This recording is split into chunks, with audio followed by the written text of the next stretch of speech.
কোরআন শিখার জন্য তিনটি বিষয় শয়তান ধোকা দেয়। আমার নিজ অভিজ্ঞতা থেকে বলছি, তিনটি ভাবে ধোকা দেয়, তিনটি পদ্ধতিতে। প্রথমত অন্তরে শয়তান ওয়াসওয়াসা বা চিন্তা এইটা ঢুকিয়ে দেয় যে অনেক কঠিন, তুমি পারবে না। প্রথমত এই ধোকা দেয়। যদি এই ধোকা সে কাটিয়ে ওঠে, আরেকটা ধোকা দেয় যে সময় অনেক আছে, শিখো, এখন কাজ অমুকটা আছে, অমুক কাজ আছে, পরে শিখো। আরেকটা ধোকা, সর্বশেষ ধোকা হচ্ছে আল্লাহ তো ক্ষমাশীল, গফুরুর রহিম, আল্লাহ ক্ষমাকারী, না শিখলেও যেভাবে পারি তেলাওয়াত করি অথবা নামাজ পড়া যাই, আল্লাহ ক্ষমা করব ইনশাল্লাহ। এইটাও আর একটা ধোকা শয়তানের। শয়তান মূলত তিনটি ধোকা দেয় কোরআন শিখতে গেলে। কিন্তু কেউ যদি আল্লাহর উপর দৃঢ় বিশ্বাস রেখে কোরআন তিলাওয়াত বা শিখার চেষ্টায় রত থাকে এবং অটুট থাকে, তবে সে ব্যক্তি ইনশাল্লাহ সহিভাবে কোরআন তিলাওয়াত শিখতে পারবে। আমাদের প্রত্যেকের জন্যই কোরআন তিলাওয়াত করা ফরজে আইন।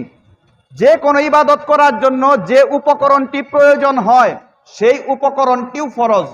যেমন সেই উপকরণ অথবা সেই জ্ঞানটিও ফরজ। যেমন সলাত আদায় করার জন্য যা যা পড়তে হয় তা জানা ফরজ, তিলাওয়াত ফরজ।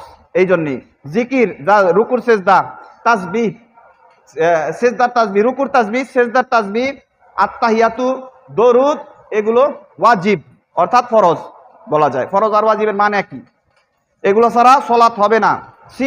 সিয়াম পালন করার জন্য যা যা করতে হয়, কি কি কারণে সিয়াম ভাঙে, কিভাবে সিয়াম রাখতে হয়, কোন দিন অর্থাৎ জুমার দিন, শুধুমাত্র জুমার দিন রাখা নিষেধ, এগুলো জানাও ফরজ। যে কোনো ফরজ ইবাদত পালন করার জন্য যে জ্ঞানটুকু প্রয়োজন তাও ফরজ। সলাত আদায়ের জন্য প্রয়োজন কুরআন শিখা, কাজেই কুরআন শিখাও ফরজ। আবার শুধু শিখলেই হবে না, তার উপর আমল করতে হবে এবং বুঝটা নিতে হবে পূর্ববর্তী সাহাবী এবং তাদের পরবর্তী প্রজন্মের কাছ থেকে। নিজের মন মতো কোরআনের কোনো বুঝ নেওয়া যাবে না, বানানো যাবে না।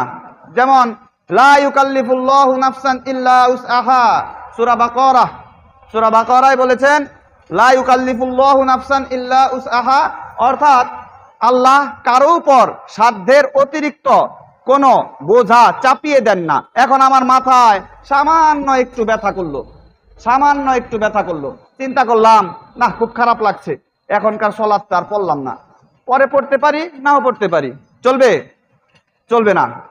এগুলো অপব্যাখ্যা, কোরআনের অপব্যাখ্যা বা নিজের মন মতো ব্যাখ্যা যে ব্যক্তি করবে সে ব্যক্তি প্রবৃত্তি